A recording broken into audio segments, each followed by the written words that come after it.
Ah, bullying is there. It won't hurt just this once.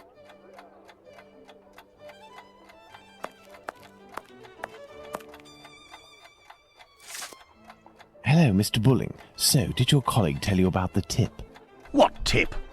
Ah, I see. I gave him an explosive tip and he went without you? Oh, that's not very sporting on his part. No doubt he took all of the credit for his discovery. You're winding me up, eh? I must show Bulling something to make him believe me.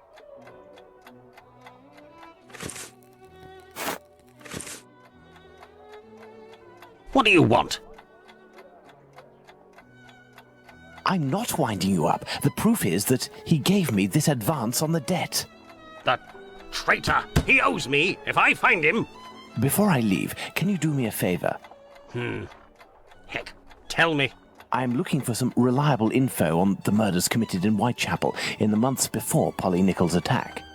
Reliable? Ha! You really think you'll find that here? Fine. I'll be honest with you. We have folders that group the dispatches from the current year into categories. In the police law category, you'll find the transcripts of the trials and investigations that we sell to the newspapers that ask us. Perfect. Sadly, I am out of time. I'll leave you to solve it, eh? You're the detective, aren't you?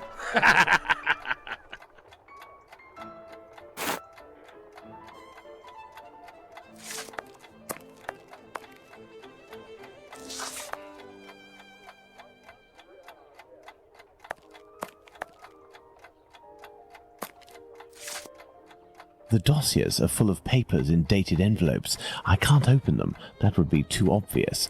How can I tell which compartment to look in? No categories are indicated.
These envelopes contain dispatches of police and judicial cases. Now, I need to open them discreetly. I must try to unglue the openings.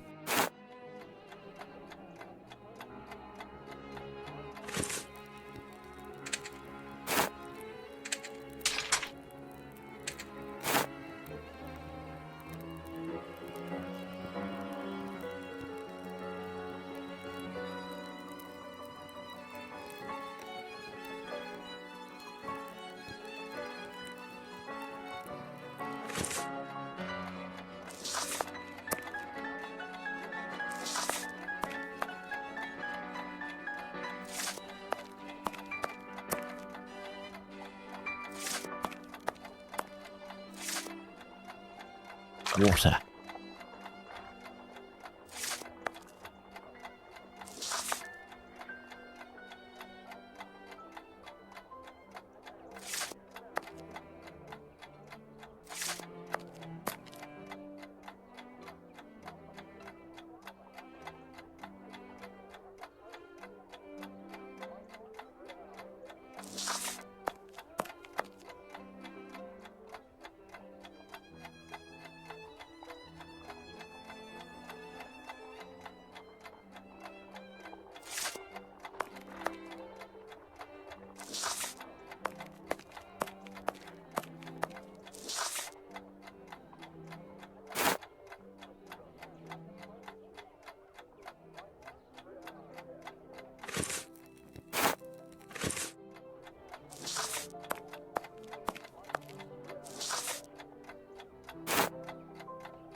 There, that will provide me with steam.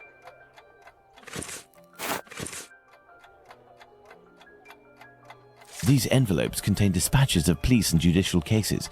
Now, I need to open them discreetly. I must try to unglue the openings.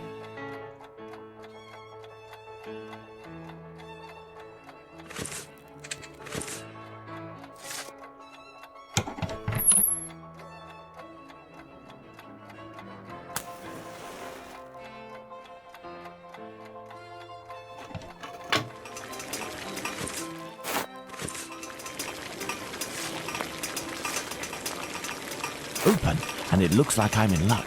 This envelope contains precious information.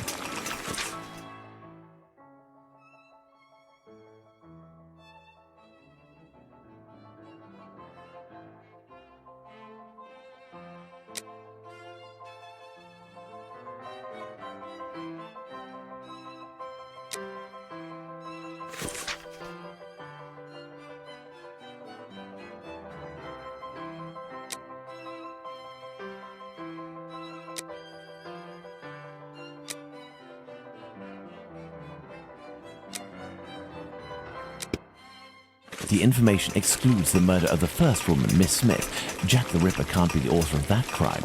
On the other hand, there are enough similarities to suggest he may be the killer of Martha Tabram. I must go to the pet shop.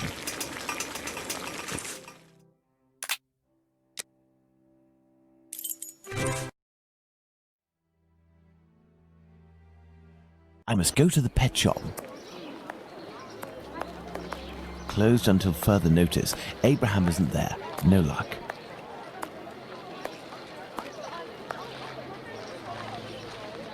Beep beep.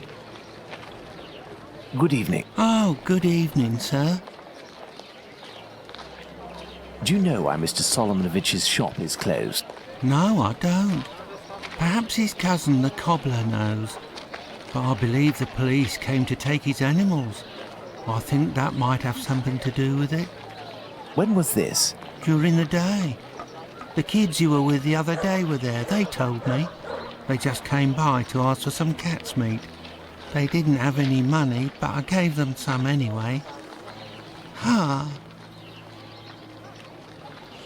Is something wrong? It's just that there was a little girl with them, the same age as mine.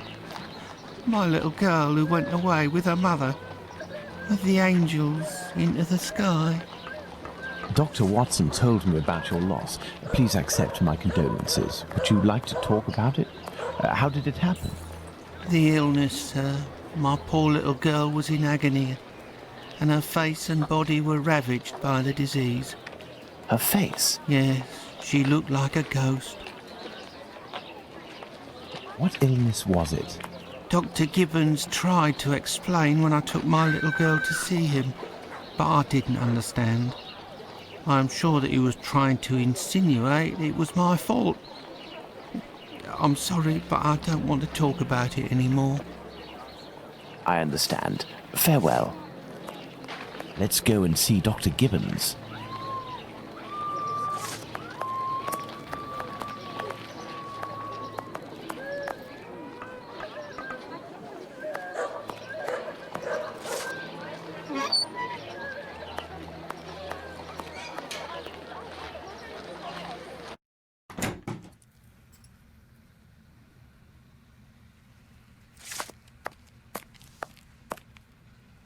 Hello, Doctor. Do you remember me? I'm Sherlock Holmes, Dr. Watson's friend. Oh, yes. Excuse the mess, but I am doing a bit of tidying. I have come to see you about a Mr. Hardyman, a cat food seller by trade, who recently lost his daughter and wife. Yes, I know him. A tragic story. Actually, I was hoping you could tell me about the disease that took his daughter, a disease that would have attacked her face. Well, to keep it short, we are speaking of syphilis, Mr. Holmes. You must certainly know that it is transmitted through intimate connections, and that the vast prostitute population here contributes to its inevitable progression. It destroys individuals by spreading through the body slowly. The most obvious symptoms can be found in the genitalia and on the face in the form of pustules or lesions. Sometimes this illness can destroy whole families. The father catches it from a prostitute, he transmits it to his wife, who in her turn passes it to the kids which she bears or nurses. These cases are numerous in the vicinity. Certain children, and this is the case of the little girl whom I won't name, suffer from an emaciation of the face which will, apart from predicting an imminent death, bring infamy upon the family. Emaciation of the face? Yes, what we sometimes call the pox. I will give you a photograph. One cannot be mistaken on the origin of such a face. The eyes seem to be void of lids, the nose is inexistent as if it was cut off, and the cheeks are chiselled as if cut with a knife. This loss of facial matter, this emaciation, is in this area often the gift from a father to his children. Can I keep this photograph? I should destroy it, but if it can remind you that one must sometimes think twice before giving in to physical attraction. I always seem to find myself alone in such cases. Thank you, Doctor.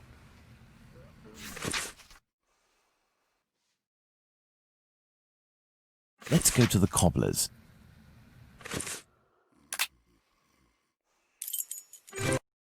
Let's go to the cobbler's.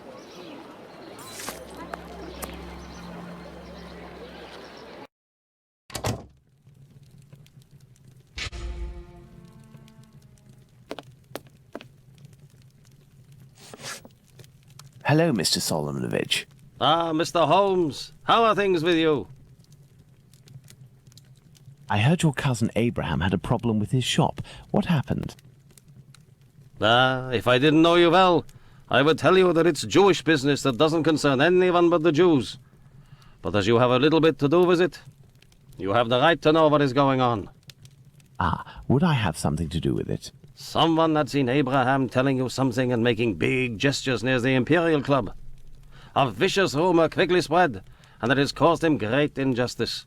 A slanderous denunciation attracted the authorities' attention to my cousin's shop. Abraham must be in the process of answering their questions. I did, indeed, speak with your cousin the other night. I'm shocked at the consequences of this discussion. As I was saying, it's the story of the Jews. In the face of adversity, we are united, but amongst ourselves, it's like anywhere else. As soon as our people take a dislike to someone, for right or wrong, we can be without pity and quite cruel. This is all very worrying. Your cousin knows one, or rather two, of the men who were at the Imperial Club on the night of the Mitre Square murder. One of the two, a butcher in Aldgate named Joseph, is probably withholding information of the utmost importance. I must find this man. Perhaps you can help me. But there are dozens of Jewish butchers around Aldgate, half of which must be called Joseph. And you know, Mr. Holmes, we Jews prefer to remain in the background of this murderer business, this Jack the Ripper thing. All of London is pointing their fingers at us saying, it's a Jew who disemboweled these women. Our community is in great peril, you know. There was the business with Lipschke and Leather Apron. I will see what I can do, but I don't promise anything. I'd be extremely grateful to you.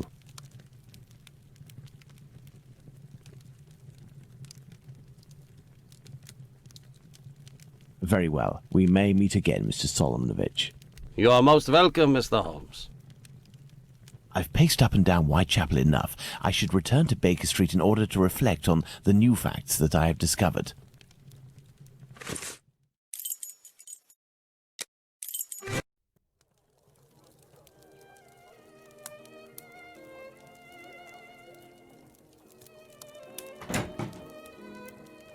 Hello, Holmes.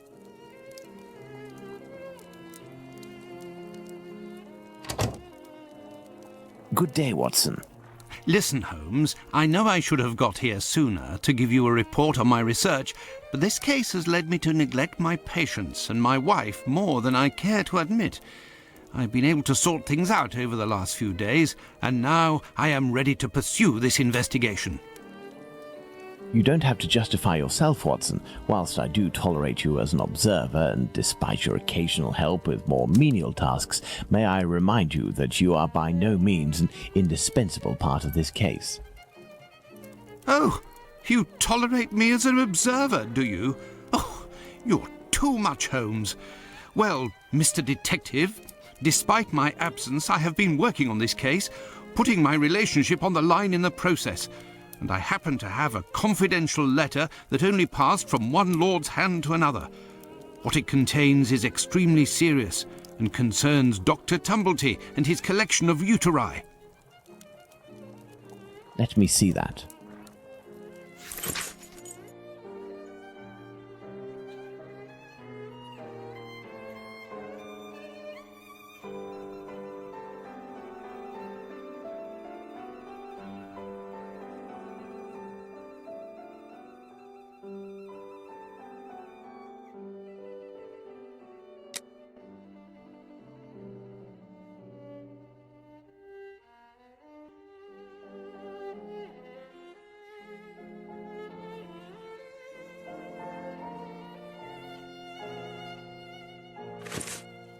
Excellent. This American could turn out to be of great use to use. That's right, and that's not all. I did some research and finally found an illness that affects the genitalia and can, in certain cases, cause facial symptoms resembling the mutilations seen on the last victim. It is called, would you believe? Syphilis and the emaciation that can be seen in affected children. I have known that for days, Watson. Really? Listen, now you're already here, Watson, we may as well continue the investigation. Do you remember the map on which we established the area in which our killer lives? I think we should continue our study.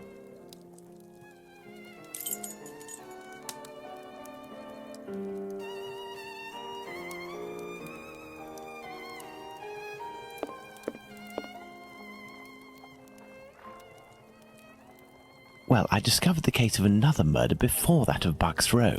It happened in George Yard. We shall put it on the map in order to see if it corresponds to our area of research. We must place the murder of Martha Tabram in George Yard on the map.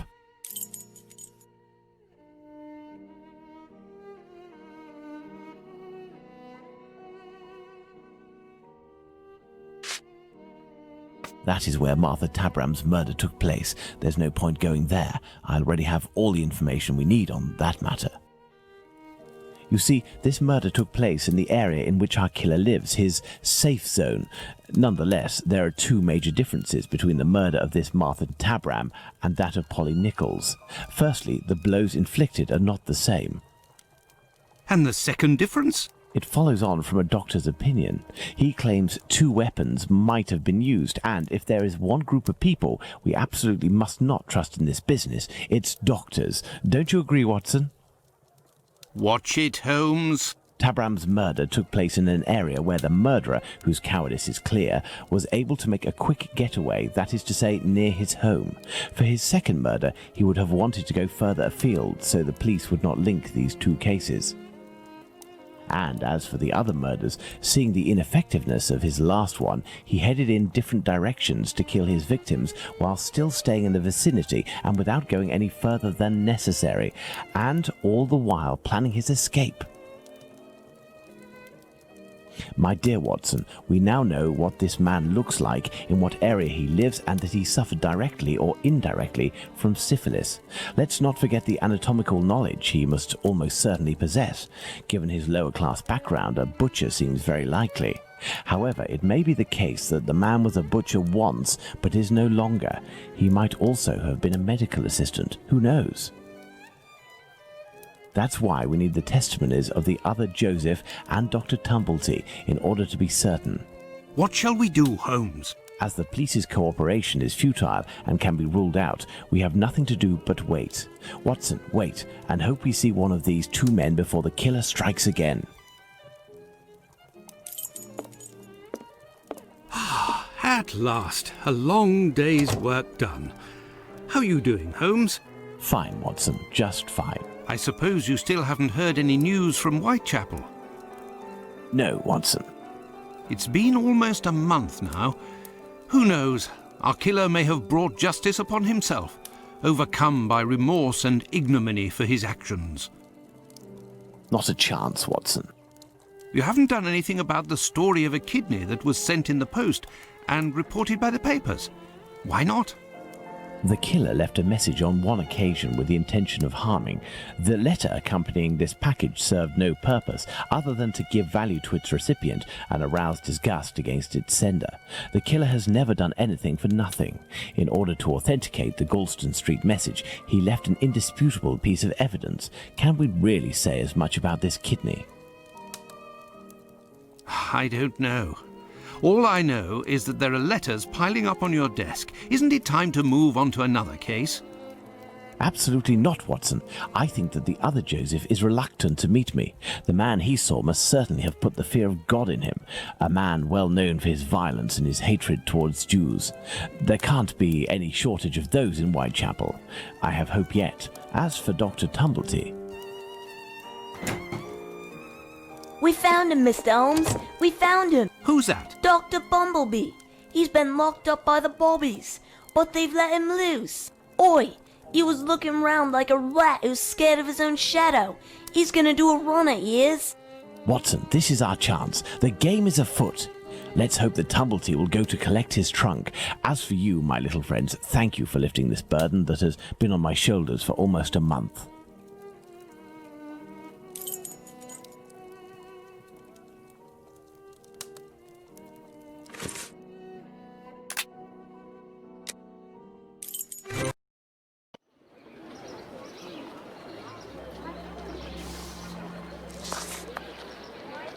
He is here. The doctor is here, up in his room. Peeking through my door, I saw him go up the stairs, and I think that he has a pistol. Regarding the trunk, did you do what I told you to? Yes, I jammed the lock and filled the trunk with stones. Should we call the police? Absolutely not. Go home, lock your doors, and if you hear a gunshot, shout as loudly as you can. Watson, we must disarm this man at all costs before attempting to confront him. Come, have your pistol at the ready and stay alert.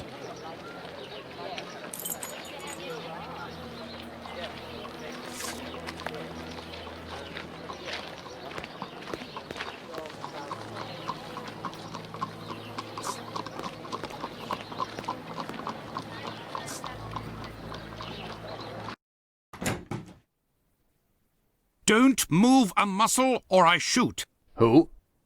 But what is going on? Bravo, Watson. I take back everything I ever said about your less than full involvement in our investigations. Listen, Mr. Policeman. I already told everything to your colleagues at the station, so... Don't you believe it, sir. We're not with the police. We are here to talk about human organs, an area in which you seem to have a great deal of interest. What? But who are you? We are the ones holding the pistol. Listen, Tumblety, tell us everything you know and you will be spared from the noose or a bullet. Have you tried to get hold of any female genitalia from someone during these past months? So that's it. You English. Listen, as it happens, I do have a collection of female genital organs which I hold dear, and never miss the chance to show my friends whatever the occasion. If you knew what I feel when my eyes meet the young men's, as they contemplate with astonishment and disgust this soft and flabby skin that they worship and place at the center of all their passions. Women repulse me, gentlemen. They are one of nature's greatest mistakes. Lying, haughty, and most of all, nauseating. No, sirs. Men, mankind, we are not made to soil ourselves with such animals, and it is my task to educate my peers, like the ancient Greeks used to do, and put them on the path to masculine relationships, the only kind worthy of our intelligence. My God, this man has lost his marbles, Holmes. You haven't answered my question. Did you attempt to obtain any female organs? Indeed, but a long time ago. I was living in Liverpool at the time. A few of my specimens were starting to lose their freshness. But despite the sum proposed, the heads of the university hospitals refused to accede to my demands. The fear of what others would say, certainly. I know nothing more similar to an arrogant fowl than an English doctor. Yakety-yak, always showing off in the courtyard with their haughty airs. And as soon as... Shut it, Tumblety. So, was it you who killed all of these women? Yes or no? I regret to say that it was not. If I had really wanted a few more uteri, I would have had them brought in from the United States, where it would cost me much less than here. Or I would have shown a few gold coins in the hallways of a morgue or a hospital in London, and they would have kissed my feet to sell them to me. And not taken the least risk. But kidneys are all the latest, aren't they? I think that I could find one tomorrow for less than £1. In short, gentlemen, I do not know your killer, and I don't know why he's doing that. But if you come across him one day, please send him my friendship and my deepest respect. You've gone too far this time. Come, Watson, let's not get carried away now. Thank you for your assistance, Doctor. If I may offer some advice, you should leave England as soon as possible. Each day that you remain in this country is a risk that an intelligent man would not take. My pistol? Without that, it will be even more risky. Can we believe this man, Holmes? He can't be the murderer, and his story regarding the organs fits. But we can't afford to take the slightest risk. I will ask the Baker Street irregulars to follow him. Listen, lads, when Tumblety leaves here, follow him discreetly and come and tell me as early as possible tomorrow where he is currently residing. Understood? Understood, Captain.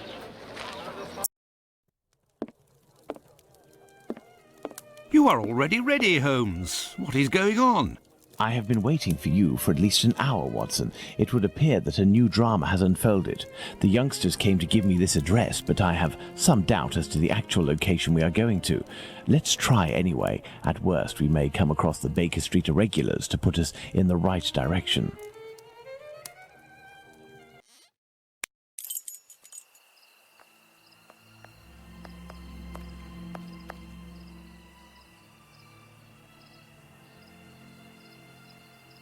We are lost, Holmes. No, we're not, Watson. We are heading for the very street I'd hoped for, but as I wasn't sure it was this one, I've made a few big detours in order to find the right one. I'll know it when I see the name. Why, of course, Holmes. Why didn't I think of that? The great Sherlock Holmes can't...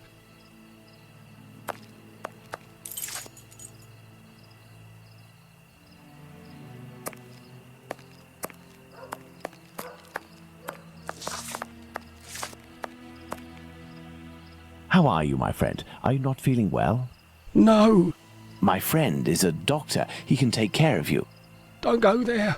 He came here, and he... Now, Watson, take care of him.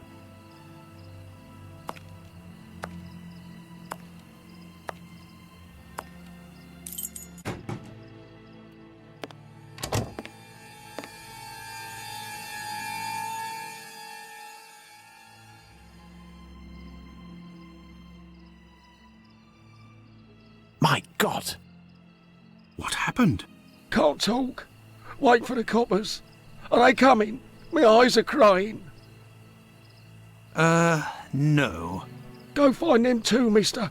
I'll stay here and keep an eye out. Go! No, I must await my friend. Ah, here he is. Watson, are you there? How are you? Fine, Holmes, and you? What happened? Hello, sir. Where are we, Watson? In Whitechapel, Holmes. This must be Dorset Street. You don't seem very well. Do you need something? Indeed, Watson. Some clay, a great big piece of clay. I would ask for some wine, too, but as you know, I taste nothing but melodrama. What is over there? A trip from which you will never return, Watson. Trust me, don't go there. A trip? Behind this door? In this room? It's not strictly a door, it's more of a portal, a threshold, and what lies behind it is not the mortal realm, Watson. It is a place beyond time and space, the gift of a frantic artist who made use of his talent in order to grant us access to his world, Watson. Beyond that threshold is an abyss. Hell. The police won't take long to arrive, and the last thing I want is to waste precious time on them. Could you lead me out of this area and take me home?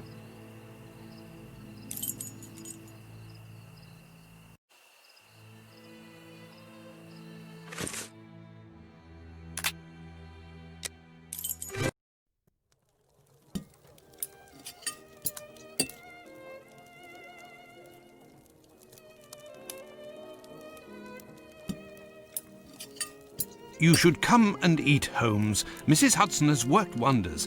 The joint has been cooked medium rare. If only you would tell me what was in the courtyard. The answer, Watson. The answer, Holmes? Yes, the answer to a question that you asked me a few weeks ago. And how the devil can the answer to a question I asked you be found in that courtyard? And what question are you referring to, Holmes? How our killer set about reaching the height of horror by taking another victim, Watson.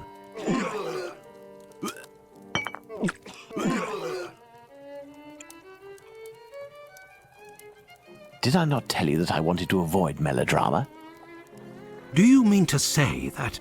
Yes, that's what was in that room. You helped towards the colour. All that's missing is the odour, but I shall let that pass. The mutilations almost all resulted in large removals of flesh. My photographic memory noted them all in great detail, the shape, size and location, and thanks to the softness of this clay and your medical knowledge, I believe we can attempt to determine what is missing from this lady. Don't you think we should wait for the medical examiner's opinion? Surely not, Watson. This massacre has gone on long enough. I can assure you that I will do everything in my power to get our hands on Jack the Ripper before this night is out.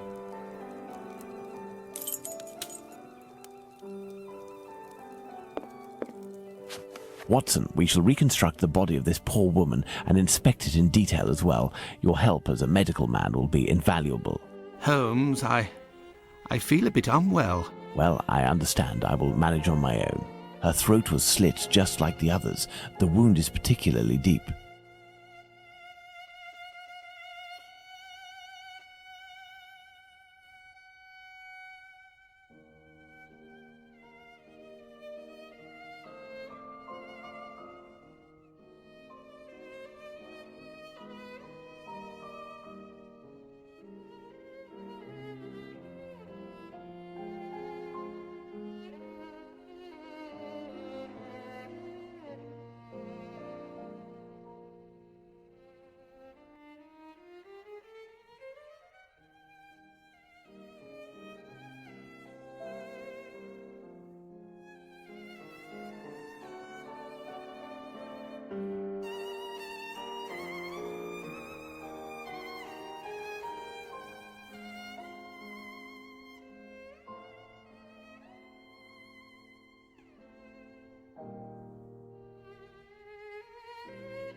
There were incisions in the rib cage as if to inspect the lungs. The liver was neatly removed.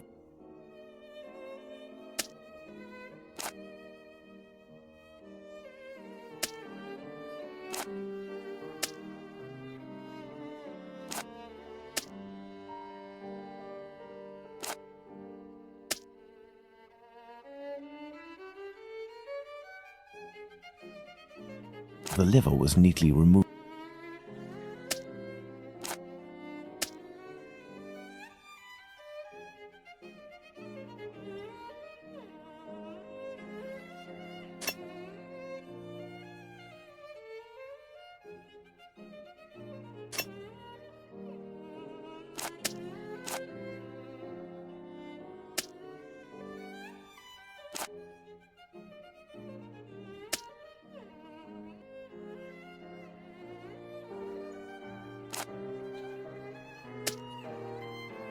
The liver was neatly removed.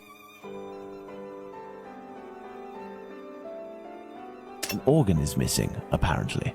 I must specify which organ this is on my list.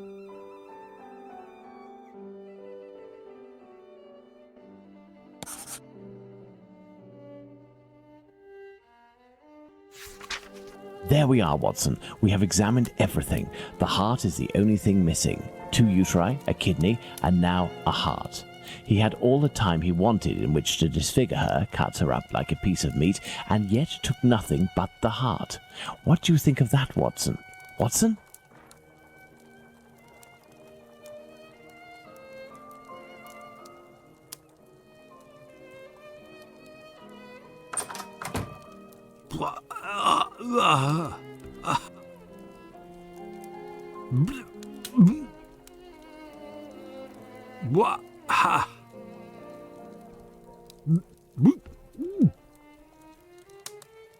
I dread to think how you'd react if you saw a corpse. I'm returning to Whitechapel, Watson, to Isaac's. If the heart tells you to come with me, if the heart tells you a little wordplay there. Let's go to the cobbler's.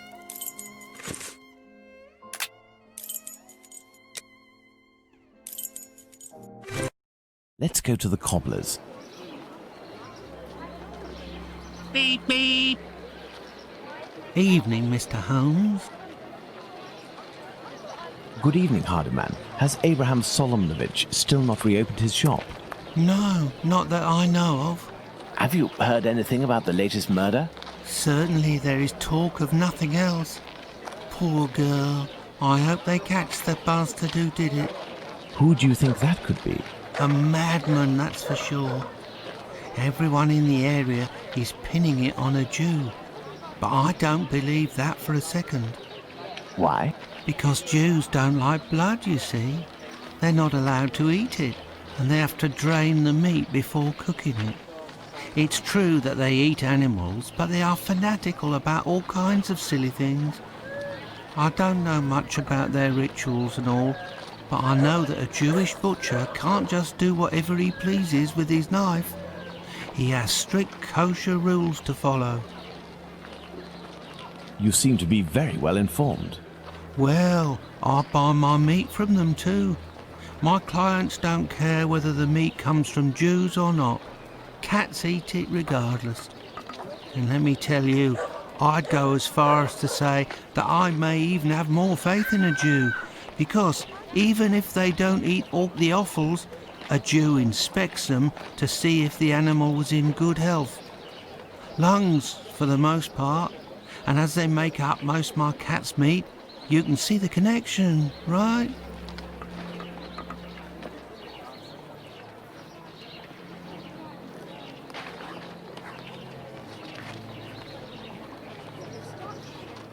Jews are allowed to eat offals? Yes. They eat calves' kidneys, I think. How big is that? A calf's kidney? Ah, well, that depends if it's fresh or if it's been marinated in brine or cooked. When fresh, are they as big as a human kidney? They would be, yes. You know, Mr. Hardyman, it's lucky for both of us that the murder that took place in your mother's courtyard was only the Whitechapel killer's third. Had it been the first, I wouldn't be thanking you, as I'm doing now, for all of this important information. Goodbye and take care. If you say so. Right, farewell, Mr. Holmes. Let's go to the cobbler's.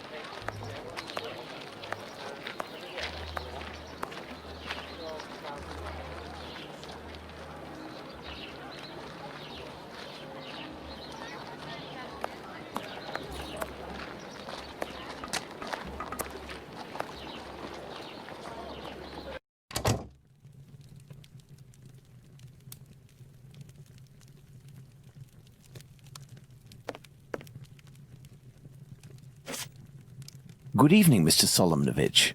Evening, Mr. Holmes. If you've come about the business of my cousin, I hate to say... Before you respond to my request, I must ask you to answer this question of the utmost importance. What offals are Jews allowed to eat? Well, the same as you. Kidney, heart, liver? Yes, How are they prepared? Kidneys are boiled, heart is often finely sliced and cooked on a skewer, and liver is always grilled. These offals, do they come from cattle? Yes, beef or veal. And eating non-kosher food would be a grave affair for a Jew, isn't that right? Yes, it would be very serious. But what are you getting at? If I were to tell you what I'm thinking, Mr. Solomonovich, you would pull out your own eardrums to not hear the end of my sentence. It goes against the beliefs of hundreds of members of your community, and for some, perhaps even worse. I will ask you one last time before involving the authorities, who I assure you will be far less discreet than myself. Do you know who the second Joseph is, the Aldgate butcher, who your cousin knows from the Imperial Club? His name is Joseph Chaim Levy, but I don't know where he lives. I know nothing about him, other than he's a member of the Imperial Club on Duke Street. That street is after Church Passage, coming from Mitre Square, am I right? That's it. Thank you. You have been an enormous help to both of us. Now, listen carefully. I need you to find 4 or 5 strong men among the members of your family who you trust wholeheartedly, and to wait here with them until my arrival, or you receive a message from me. Is that clear? But if you will tell me... Later, Mr. Solomonovich, later. Let's go to the Imperial Club.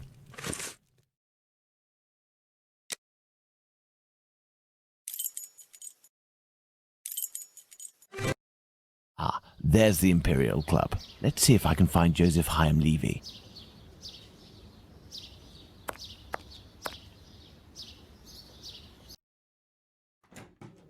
Hello, sir. Hello. Can I help you, sir? Indeed, I have an urgent message for Mr. Joseph Levy, the Aldgate butcher. I regret, sir, but Mr. Levy is not at the club at present. You can wait for him if you wish. I thank you. Do you know where I can find him? His home address, perhaps? It is a very urgent matter. I am sorry, sir, but we do not give out information regarding the club members to people outside the group. I understand. I must find a way to enter the Imperial Club without having to go through the entrance hall. Judging by the sound of voices and applause, there is a meeting going on at this very moment. I'll have to be very cautious. Pardon me, sir, but the club is only open to members. I must find a way to enter the Imperial Club.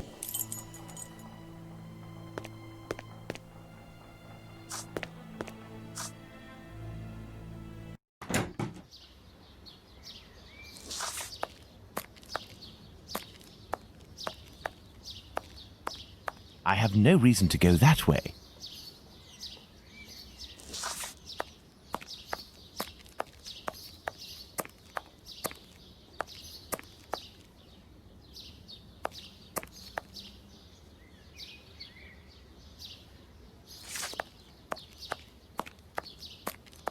There is a cellar window behind this barrel, which is preventing me from passing.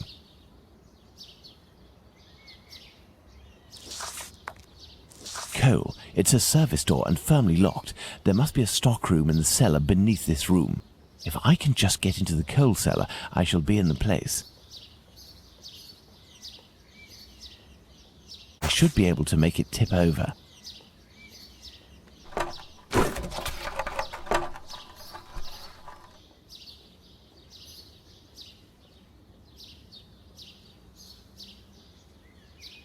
Closed. The cellar window is locked from the inside by a simple iron hook.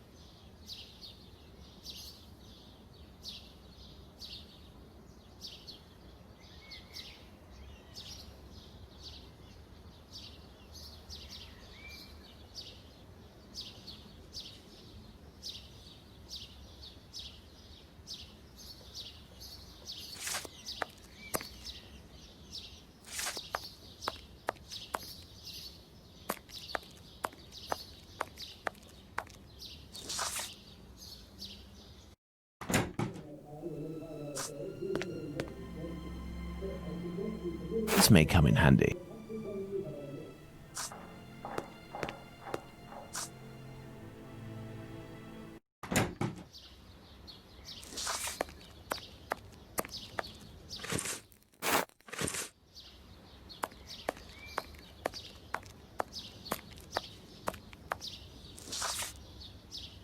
Let's go. Good. Let's try to find the exit that leads to the club.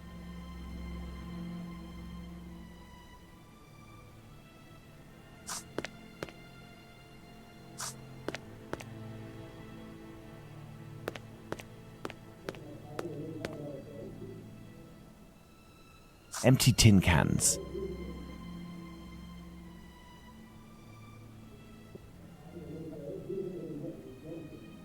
This may come in handy.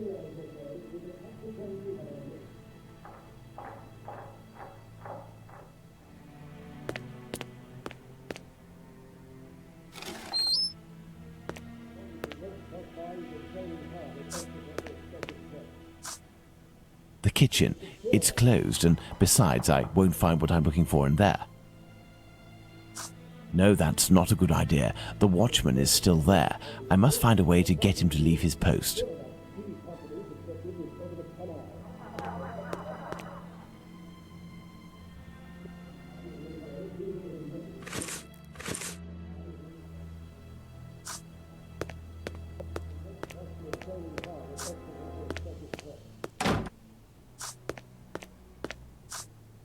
Administration. Perfect. This must be where the information on club members is kept.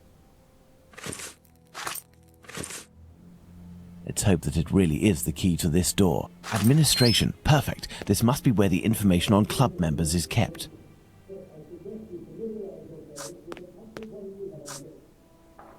A page from an old Yiddish-English dictionary. Court's proceedings. Curious.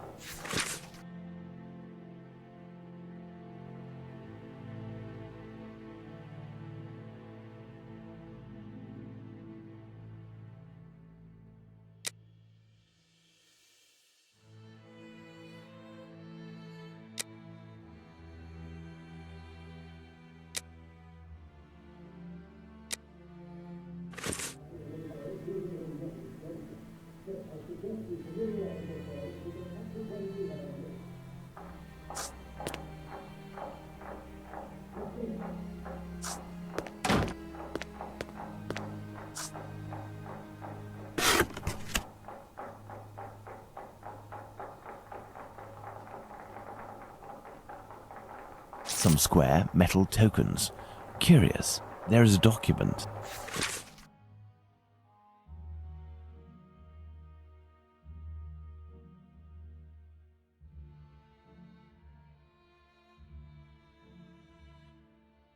There must have been litigation between Joseph Hyam Levy and Jacob Levy.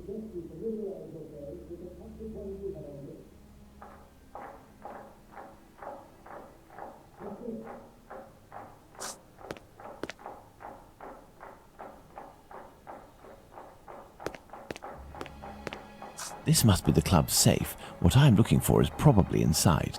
I need something.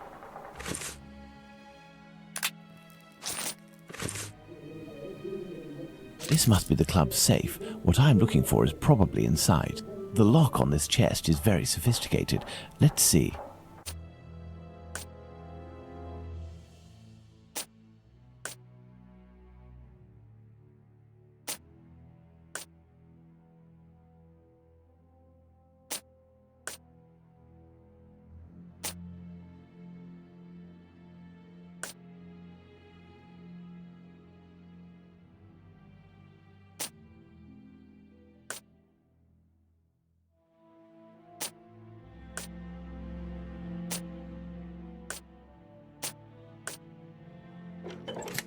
Elementary. I need something.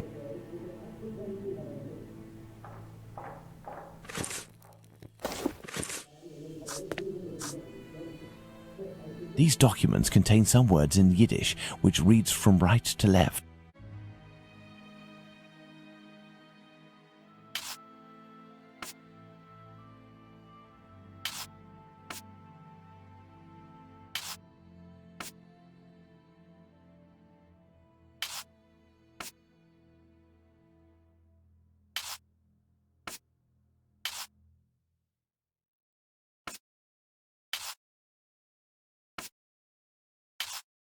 Excellent. Now on to the next step.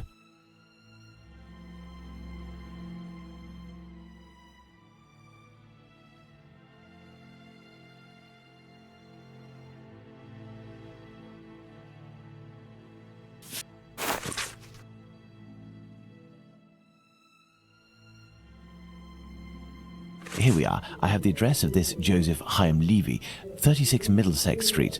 Now, let's try to get out of here without being seen.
I need something.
I need something.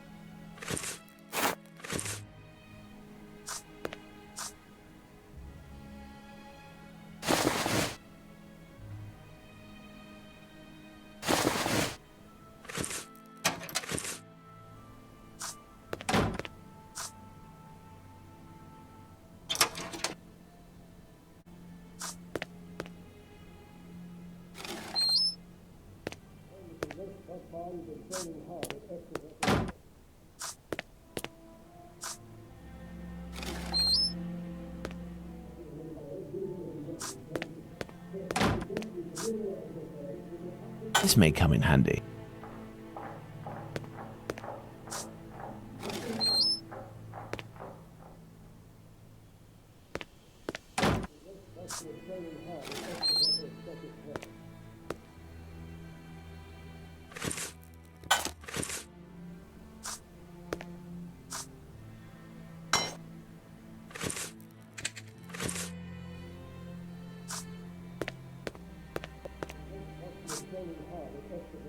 Now let's quickly hide in administration.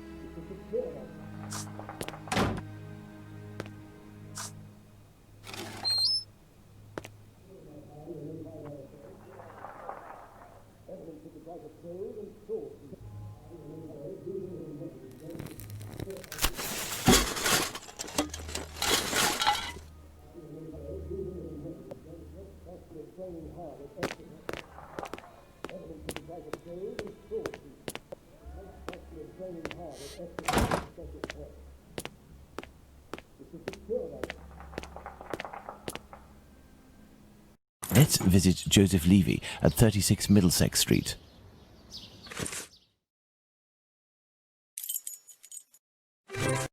Here I am in Middlesex Street. Let's find number 36.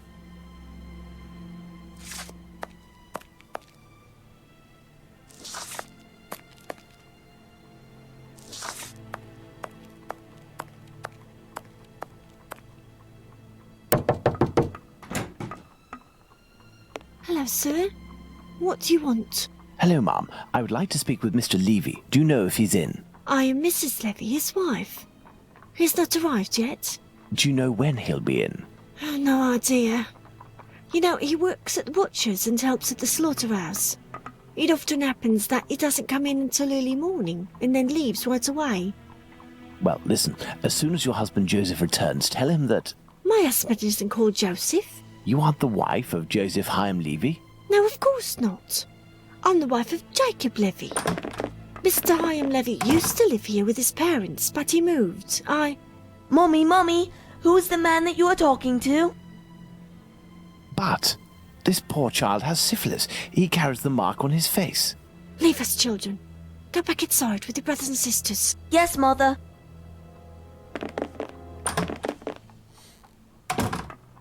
As I was saying, Mr. Hyam Levy doesn't live here. He works in a butcher's near Aldgate, but I don't know exactly where. But if you find him, he will surely live next door. Butchers always live near their work. Could you possibly give him a message on my behalf? I don't see him often, and, well, even though we know him, we aren't on friendly terms, you see? Is he bothering you, Mummy? No, Simon, not at all. That's a handsome boy you have. It's strange that he has light hair. He takes after his father.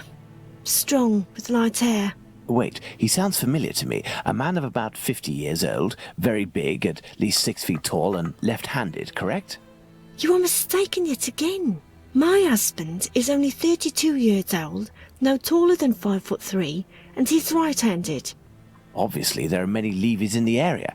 I will leave you, and I pray that you'll excuse the disturbance. Perhaps we will have the pleasure of meeting again. Farewell, Ma'am. Goodbye, sir.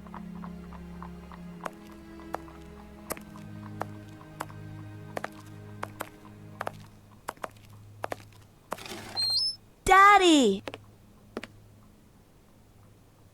I must return to Baker Street. Let's go to Baker Street.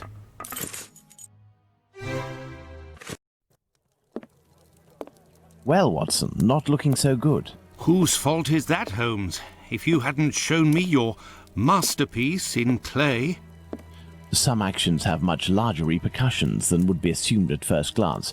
Listen, Watson, in a few minutes I will leave Baker Street in order to meet Jack the Ripper and put an end to his crimes. Beforehand, I want to go over all our discoveries to assure myself that everything is clear. Jack the Ripper? You know the identity of Jack the Ripper? Without a shadow of a doubt, Watson, and I assure you that we are in possession of all the elements required to determine who Jack the Ripper is. Would you like to do this work with me?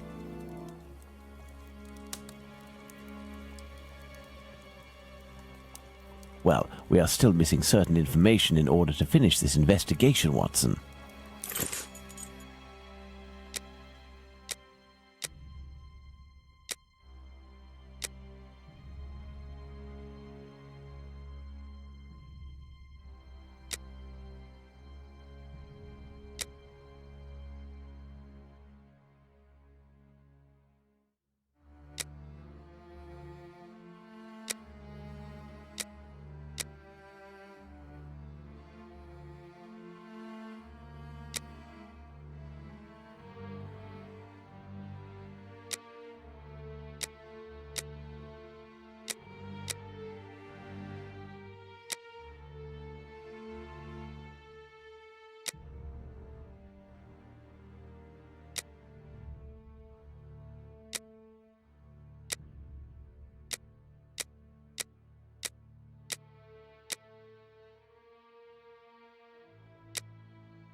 Perfect, Watson.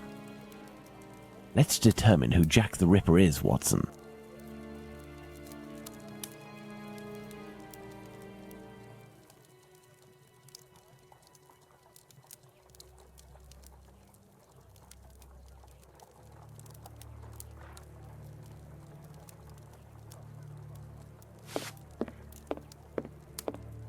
Let's determine who Jack the Ripper is, Watson.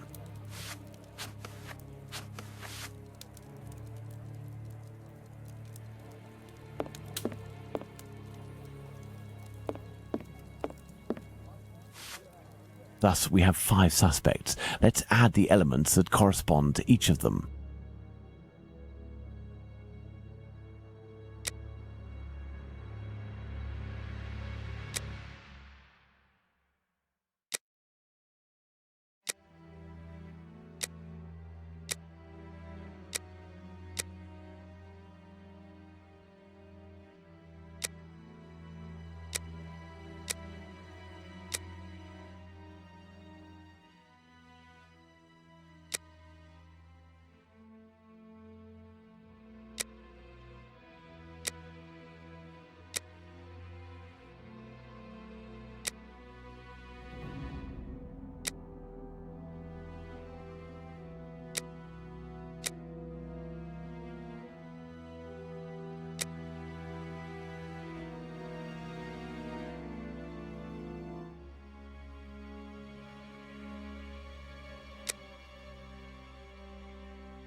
And there you go, Watson. Jacob Levy, Jack the Ripper.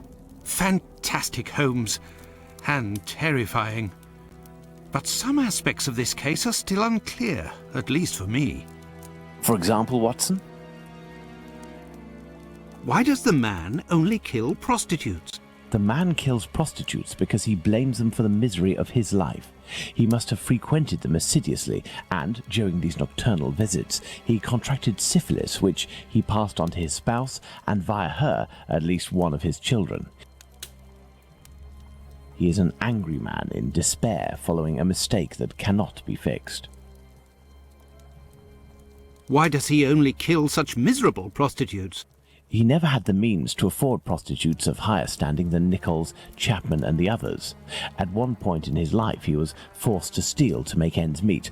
This indiscretion cost him dearly. He was imprisoned and exiled from his community.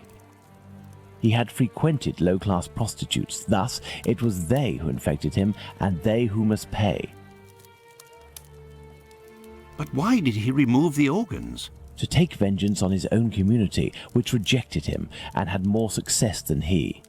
He is a man who bore the burden of a sinister reputation, that of a thief and a madman, because of his internment. So he took his vengeance in the most cowardly and horrific manner imaginable. He rubbed his knife on the uterus of a sick prostitute before using it. He passed Edow's kidney off as a veal kidney. Why did he disfigure the faces of the last two victims? Revenge yet again, Watson. This is what you did to my child. You will suffer the same fate. And the piece of apron and the message at Goulston Street? The only reason to have placed the piece of apron incriminating the message and attracting attention towards himself is that the people that Levy holds responsible for his arrest live in this building. The butcher's where he committed the theft is found in Goulston Street, and the majority of the butchers who denounced him surely live close to their workplaces. But finally, Holmes, why didn't his wife or anyone else notice anything? His wife has many children and must be very busy. The man is a butcher, which must facilitate things when one is questioned by the police in the street and must justify the bloodstains on oneself.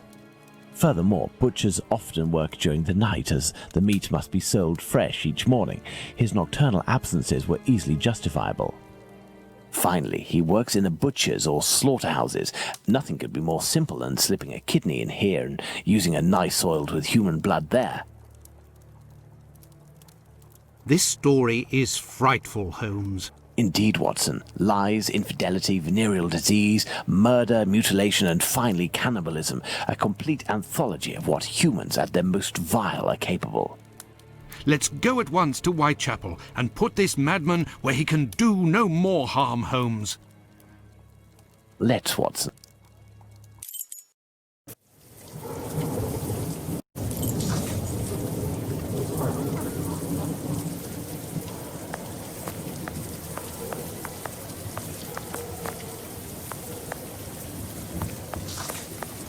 I do believe we are not alone.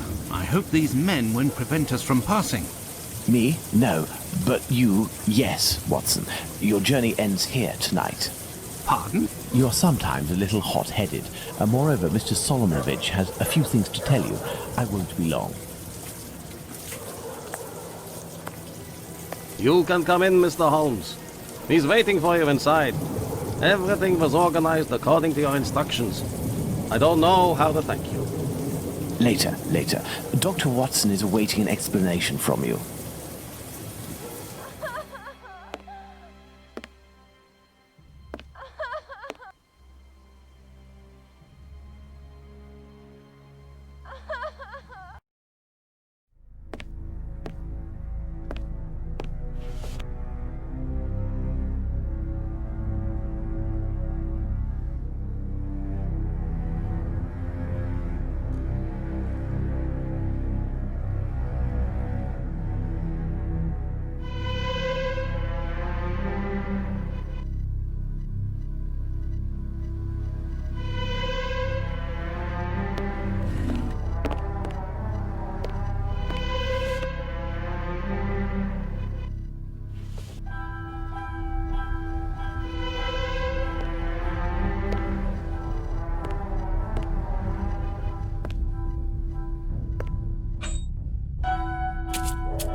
Hello, Watson. Holmes, have you the slightest idea what you are doing?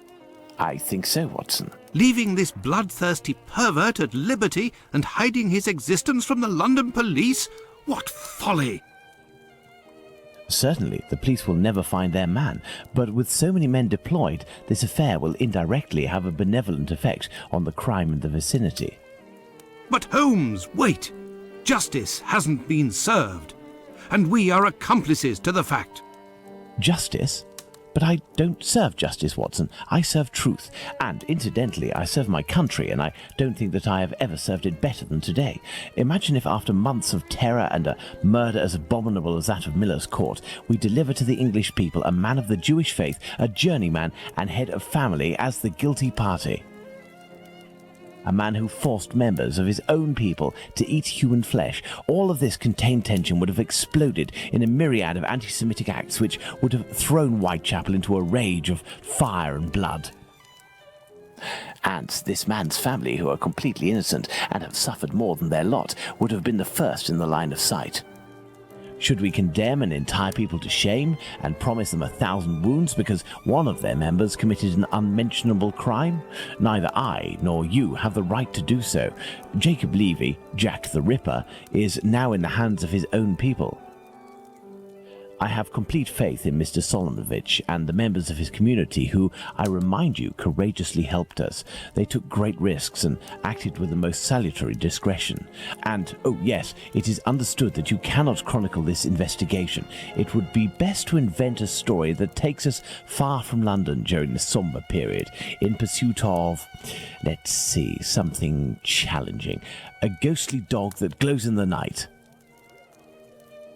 Don't be ridiculous, Holmes. But what will happen now? The police will endure a serious setback and a real loss of credibility. And this man? Well, a few months after the murders have ceased, the police commission, finding themselves at an impasse, will come up with a story to tell, and everyone will vow that they know the secret identity of the killer without having the right to reveal it. As for Jacob Levy, Jack the Ripper, he will be imprisoned by his own people. He will pace like a lion in its cage until the end of his days, haunted by his crimes and his insatiable vengeance, until finally the disease which drove him to kill those poor women will finish its work and make him its final victim.